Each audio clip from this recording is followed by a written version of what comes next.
Vangapalli scene వారి మిత్రులందరికీ కూడా ఈ సందర్భంగా అభినందనలు తెలియజేస్తున్నా. వర్గీకరణ చాలా ఏళ్లుగా 30 ఏళ్ళు పైబడి సాగుతున్నటువంటి ఉద్యమం ఇది. సామాజిక న్యాయ సాధన లక్ష్యంగా ఈ ఉద్యమం ప్రారంభమైంది, అప్పటి నుంచి కొనసాగుతూ ఉన్నది. ప్రభుత్వము రాష్ట్రంలో ఒక ప్రయత్నం జరిగింది.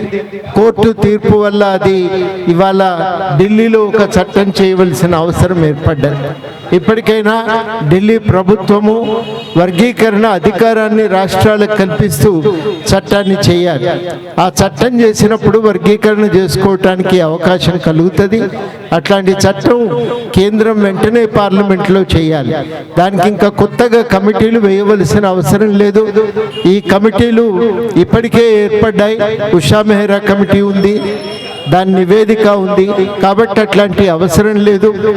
ఈ పార్లమెంటు సమావేశాల్లో బిల్లు పెట్టి చట్టం చేయగలిగితే వర్గీకరణ అనేది జరుగుతుంది.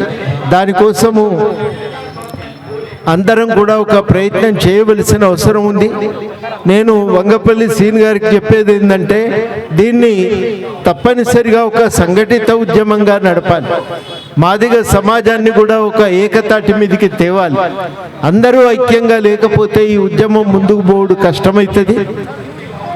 దాన్ని దృష్టిలో పెట్టుకొని ఒక సంఘటితంగా ఉద్యమాన్ని నడుపుతారని, పార్టీలకు అతీతంగా ఒక స్వయం ప్రతిపత్తిని దీన్ని కాపాడుతారని, ఉద్యమ స్వయం ప్రతిపత్తిని ఆశతోనే ఈరోజు ఇక్కడికి సంఘీభావం తెలపటానికి రావటం జరిగింది.